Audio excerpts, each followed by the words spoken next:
Թերևս խոսքը սկսեմ Տիկին Արփի Դավոյանի արած արտահայտությունից, լոռություն բնորոշ արտահայտությունը գեղից մարդ կա։ Տիկին Արփի Դավոյան, գեղերից մարդ կա։ Այս ֆիքս ենք, էլի։ Նաև հարգելի Տիկին Արփի Դավոյան, կարծում եմ, որ մայիսի 16-ի հետ կապված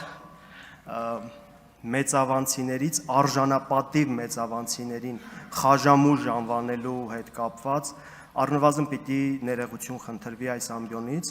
որովհետև հարիս չի ազգային ժողովի падգամավորին, մեր հասարակության, թեկուզ այն հատվածին, որը չի կիսում ձեր քաղաքական հայացքները, կոչել խաժամուժ։ Ու քանի որ այս թեմային ենք անդրադառնում, կցանկանայի նաև Տիկին Թագուհի Ղազարյանը, աղջի ալվարդ բառակապակցությունը, դուք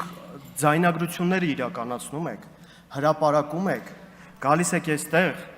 այս ամբիոնից, առօրյա խոսակցական ոճով մարդկանց մասին արտահայտություններ անում, քմծիծաղով մեկնաբանում, ստանում աջակցություն, ժորդ ծիծաղելու չի էլի, դա լացելու է, չի կարելի այդ տեսակ մեր հայրենակիցներին թիրախավորել, արտահայտությունն անել ու սենց ինչ-որ կամահրական արտահայտությունը կրկնել։ Սա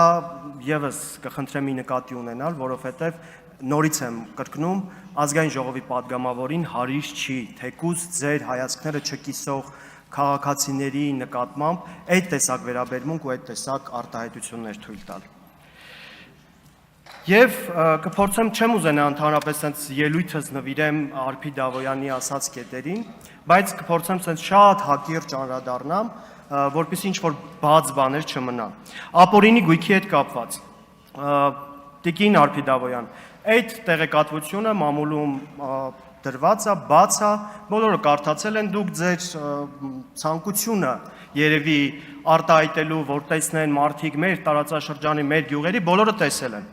Մեր պապական տունն է, շատ հասարակ գյուղական կոլորիտով տուն է, այստեղ շուկայական, երկրորդական շուկայից գնված բնակարանն է, մի 10 տարի առաջ վարկով, որը իդեպ դեռ շարունակական փուլում է, Տեսլա մակնիշի մեքենա է,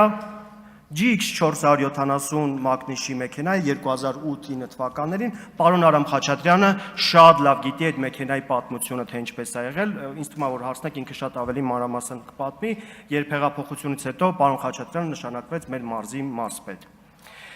Հողամասեր կան, վարելահողեր են, որտեղ իմ հայրը զբաղվել է գյուղատնտեսությամբ ու անասնապահությամբ, վարելահողեր են, որոնք իրենցից ներկայացնում են այնպիսի արժեք, որ ցանկացած գյուղում ապրող մարդ դա պիտի ունենա։ Երբ որ մարդը գալիս ասում է իմ հողամասը ես ուզում եմ վաճառեմ կամ չեմ կարողանում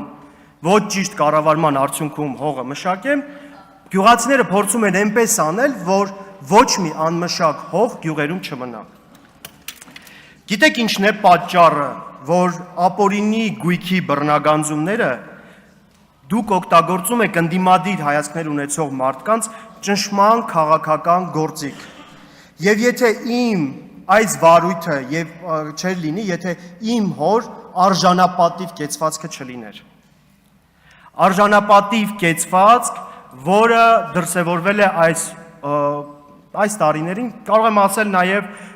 մինչեւ այդ էր, որովհետեւ իր պաշտոնավարման ժամանակահատվածում իմ հայրը միշտ բարձրացրել է ժողովրդի խնդիրները ու կապ չունի, թե ինչ կառավարություն է եղել կամ ովքեր են եղել այդ կառավարության գլխին։ Մենք ձեր պատկերացրած ունեցվածքը չունենք, Տիկին Արփի Դավոյան, ու ես հպարտ եմ այն ինչ որ ունենք, հալալ, արդար քրտինքով ունենք։ Ու ես ճակատս պարզ, գլուխս բարձր, մտնում եմ մեր համայնք, շփվում եմ մեր համագյուղացիների հետ, որովհետև այդ նույն համագյուղացիները գիտեն, որ թե ինչպիսի կենսագրություն ունի Մեհեր Վարդանի Գևորգյանը ու ինչպիսի կենսագրություն ունեմ ես, որովհետև ես դա գիտակցել եմ, որ պաշտոնյայի զավակ եմ ու պիտի պահեմ հավուր պատշաճի, ունեմ այնպիսի դաստիարակություն ու այնպիսի շնորհք, որ որոշակի հանգամանքների այս ամբիոնից չեմ անդրադառնա։ Ինչ վերաբերում է նաև քարոզարշավի ժամանակ, որ ասում եք իմ հայրը մտնում ա տներում, խնդրում, որ ունեցվածքը չկորցնի։ Նորից եմ կրկնում, մենք այդ ունեցվածքը չունենք։ Ու այո, մտել է տներ, խնդրել է, որպիսի տեղի ունենա փոփոխություն, եւ մենք կարողանանք հասնել այդ փոփոխությանը, եւ մենք կարողանանք մեր երկիրը բերենք դնենք այն ուղեցրի վրա, որը որ պատկերացնում ենք, որպիսի վաղը մյուս օր մենք այլ խնդիրների առջև չկանգնենք։ Այո, այդ մասով քարոզարշավ իրականացրել է։ Սա ձեր ժողովրդավարությունը մարդկանց իրավական գործիքներով, քաղաքական դրդապատճառներով հետապնդելն է։ Շատ լավ։ Ինչ վերաբերվում է բյուջեին ու կոմբայնին, դուք տեսել եք Կուրթանի բյուջեն, կամ Գյուլաքարակ խոշորացված համայնքի բյուջեն տեսել եք։ Կուրթանի բյուջե, կոմբայնի գինը 38%-ն է Կուրթանի բյուջեի, 99-ից մինչև 2017 թվականը, միջինացվածով 38%-ն է։ Իսկ խոշորացված Գյուլաքարակ համայնքի, որը որ նոր էր խոշորացվել 2017 թվականից 21 թվականները, կազմում է սեփական եկամուտների 63%-ը։ Այլ հարց է, որ 21 թվականից մինչև այս պահը, երբ որ դուք կոպիտ ասած վերցրեցիք ճակերտավոր իշխանությունը Գյուլաքարակ խոշորացված համայնքում, ինչի՞ չեք դիմել, որ կոմբայն ունենանք։ Այս հարցով ինչի՞ չեք զբաղվել։ Երբ որ դուք հիմա ինձ ասում եք, թե ինչի այն ժամանակ չեն դիմել կոմբայն ստանալու համար։ Այն ժամանակ լիքը ծրագրեր են արվել՝ լուսավորություն, ասֆալտ, մանկապարտեզ, մշակույթի տուն, աղբահանություն, իդեպ 2017 թվականից 2021 թվականներին աղբահանությունից 3 միլիոն դրամ մտել է բյուջե, իսկ 21-ից մինչև այս պահը 0 դրամ։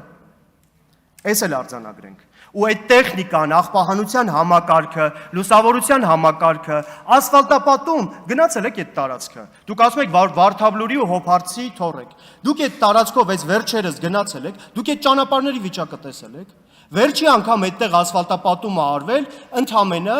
այն ժամանակահատվածում, երբ որ ուրիշ էր իշխանությունը։ Երբ որ ձեր ԿՊԱ-կան կուրացիայի տակ գտնվող մարդը չէր իշխանության։ Սա էլ անցանք։ Ես ուզում եմ մի այլ հարցի անդրադառնամ։ Ինչ է արել ձեր ԿՊԱ-կան համայնքապետը։ Ձեր ԿՊԱ-կան համայնքապետը մի անգամ մտել է այդ համայնքները, գույքագրել խնդիրները, որ գյուղացիներն էլ իրեն հարցնեն, որ կոմբայնի խնդիր ունենք, որ իրենք էլ դիմեն կոմբայն բեր։ Ինչի՞ չեն արել։ Դուք ընդամենը լայքերի համար մարդկանց աշխատանքից ազատում եք։ Դուք ընդամենը ընդդիմադիր հայացքներ ունեցողներին հասարակ տեղեկանք չեք տրամադրում։ Ասում ենք եկեք նկարվենք քարոզարշավի ժամանակ, ասում է, չէ, գիտեք ինչի, որովհետև հենց նկարվեցի, տեսնելու եմ, որ ես ձեզ հետ եմ, գնալու եմ համայնքապետարան, տեղեկանք չեն տալիս։ 5-րդ երեխայի ծրագրի հետ կապված դիմել են համայնքապետարան, որպեսզի հասցեի ճշգրտման տեղեկանք տան ու չեն տալիս։ Կամ չեն ուզում տան, կամ կոմպետենտությունը չի հերիքում այդ մարդկանց, որ հասկանան ինչ տեղեկանք պիտի տան։ Խնդրում եմ նաև այս հարցերին անդրադառնալ։ Հաջորդը պրիմիտիվ հարցեր, որոնք համայնքներում շատ մնացել են օդից կախված։ Տեղեկանքներից սկսած գազը, ջուրը, լուսացույցը։ Վերջերս գնացել էինք Մասեսի տարածաշրջանի գյուղերից մեկը։ Հասարակ լուսացույցը, ճանապարհի կարգավորման համար մարդիկ ասում են տարիներով դիմել ենք, ճանապարհատրանսպորտային պատահարներ են լինում, չեն տեղադրում այդ լուսացույցը։ Հիմա հստակ բերեք արձանագրենք, 3 ձեր մարզպետը որոշում է ստորագրել, հունձը սկսվում է, Երեկվանից հունձը սկսվել է, ձեր մարզպետը, Լոռու մարզպետը որոշում է ստորագրել ընտրությունների օրի նշանակման հետ կապված, մտել է բարեգործական արգելքը։ Ինչ ենք անելու։ Կոմբայնը հասել է գյուղի կենտրոնում կանգնած է։ Ոնց են կազմակերպում։ Ես առաջարկ ունեմ։ Բերեք ձեր մարզպետին ասենք, մի ամսով այս կարգավորումը հետաձգենք, մարդիկ չկանգնեն լուրջ հարցի առջև։ Որովհետև այդ կոմբայնը մարդկանց շատ է օգնելու։ Սիրելի հայրենակիցներ, արձանագրենք այս փաստը, որ կոմբայնը հասել է տարածք, ու պիտի իրականացներ հունձը, որը երեկվանից է սկսվել, չգիտեմ, դա պատահականություն էր, զուգադիպություն էր, մարզպետը, խնդրում եմ 30 վայրկյան։ Մարզպետը 3 որոշում է ստորագրել ու բարեգործության արգելքը մտել է։ Ոնց են կարգավորելու այս հարցը։ Խնդրում եմ, սա եկեք քննարկենք, թեկուզ մի ամսով մինչև հունձը կավարտվի, այդ բարեգործական արգելքի պատճառով մարդկանց չտանենք, դատենք, փակենք, մարդկանց օգնենք, մեր հայրենակիցներին օգնենք։ Բոլորը սպասում էին դրան։ Ինչպես նաև մենք ունենք այնտեղ լիքը բարեգործական ծրագրեր, տրանսպորտի հետ կապված, ավարտում եմ, կներեք, տրանսպորտի հետ կապված։ Կամ կարգավորեք այդ խնդիրները, կամ թողեք մենք կարգավորենք, ժողովուրդ։ Մենք հենց ուզում ենք կարգավորենք, գալիս եք տրանսպորտը կանգնացնում եք։ Հաջորդի կանդրադառնամ, շնորհակալություն։